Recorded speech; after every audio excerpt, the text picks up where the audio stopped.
పచ్చడి చేసుకునే విధానం. ఫస్ట్ 4 ములక్కాయలు తీసుకొని ఆ 4 ములక్కాయలు శుభ్రంగా కడుక్కొని డీప్ ఫ్రైకి సరిపడా నూనె వేసుకొని నూనెలో వేయించుకోవాలండి. ఫస్ట్ వేయించుకున్న తర్వాత వేయించుకొని తీసేసాము ఇవి.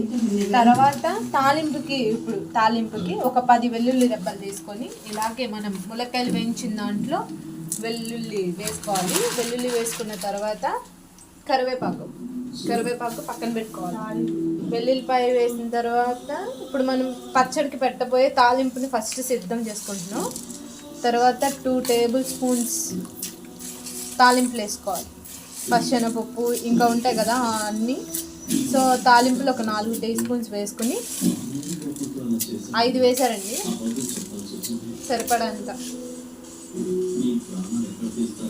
5 టీ స్పూన్లు వేసాము. 5 టీ స్పూన్ల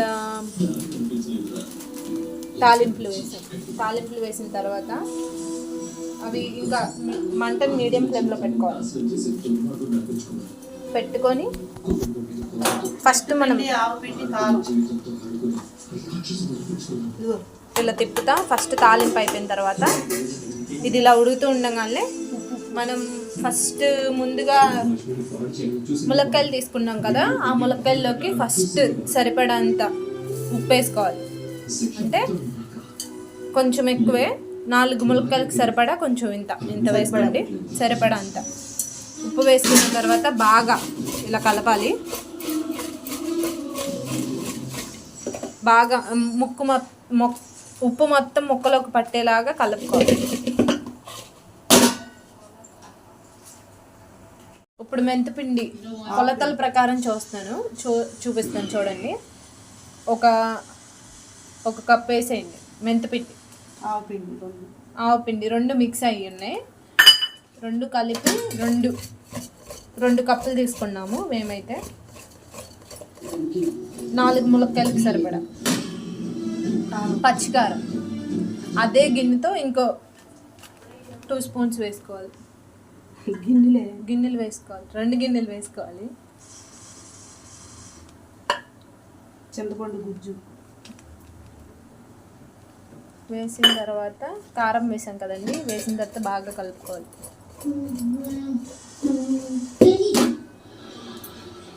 అటువైపు మనకి తాలింపు పొయ్యి మీద మీడియం ఫ్లేమ్లో పెట్టుకున్నాము. ఇప్పుడు ఇది చింతపండు గుజ్జు అండి. ఈ చింతపండు గుజ్జు వల్లే పచ్చడికి అనేది చాలా టేస్ట్ వస్తుంది అండ్ పులుపుగా కూడా ఉంటుంది, బాగుంటుంది. ఇది ముందే మేము కొంచెం చింతపండుని తీసుకొని దాన్ని నానబెట్టి పొయ్యి మీద కొంచెం ఉడకబెట్టిన తర్వాత ఇలా మెత్తగా పేస్ట్గా అయ్యింది. ఇప్పుడు దీంట్లో కలపాలి. అలా పిప్పి మొత్తం తీసి నీళ్ళు పోయకుండా మామూలు ఉత్తి గుజ్జు మాత్రమే కలపాలి.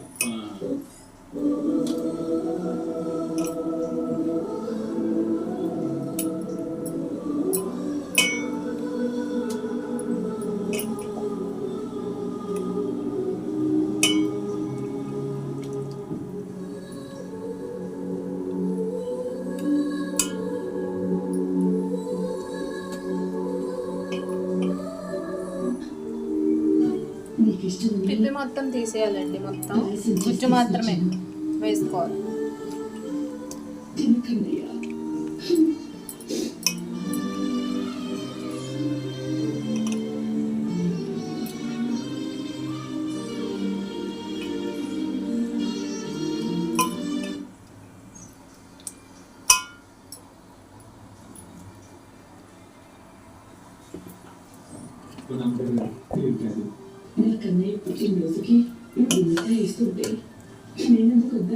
ఈ గుజ్జు మొత్తం తీసుకున్న తర్వాత ఈ గుజ్జుని ఇందులో వేయాలి మొత్తం.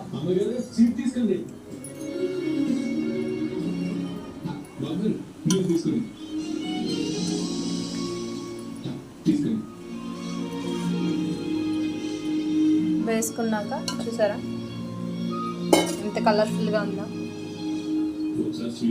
ఇప్పుడు గట్టి తీసుకొని తాలింపుని మనం తిప్పుకుంటా ఉండాలి. పక్క నుంచి మనం మీడియం ఫ్లేమ్లో పెట్టుకున్నాం కదా ఇందాక తాలింపు అండి అది.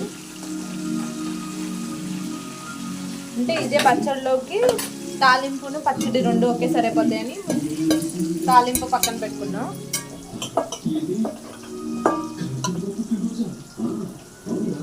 చింతపండు గుజ్జు పూసిన తర్వాత ఇలా ఉంది. ఇప్పుడు మనం తాలింపుల్లోకి ఒక 4 ఎండుమిరపకాయలు, తాలింపుల్లో ఇందక్కడ మనం తాలింపులు అండ్ ఇంకా వెల్లుల్లిపాయలు వేసుకున్నాం కదండి, అవి లో ఫ్లేమ్లో పెట్టుకున్నాం. అవి బాగా వేగిన తర్వాత ఎండుమిరపకాయలు ఒక 5-6 వేసుకోండి. 5-6 వేసుకున్న తర్వాత ఇందడి చింతపండు గుజ్జు పోసాం కదండి, మొత్తం కలుపుకోవాలి ముక్కకు పట్టేలాగా. మొత్తం మిక్స్ అయ్యేలాగా మొత్తం కలుపుకోండి. చూసారా ఎంత కలర్ఫుల్గా ఉందో. మొత్తం ఇలా కలుపుకొని పక్కన మనకి తాలింపు అనేది రెడీ అవుతుందండి. మనం పచ్చడి పడితేనే తాలింపు కూడా చేసుకుంటున్నాం. ఫస్ట్ టైం ఈ వీడియో చూస్తున్నట్టయితే మా ఛానల్ని సబ్స్క్రైబ్ చేసుకోండి, లైక్ కూడా కొట్టండి.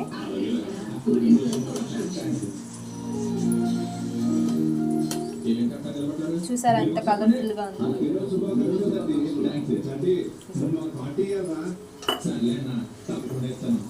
అక్కడ వేడివేడిగా ఉన్న తాలింపు ఇప్పుడు చల్లారి పెట్టుకున్నాం. చల్లారి పెట్టుకున్న తర్వాత దీంట్లోకి దీన్ని కలిపేయాలి.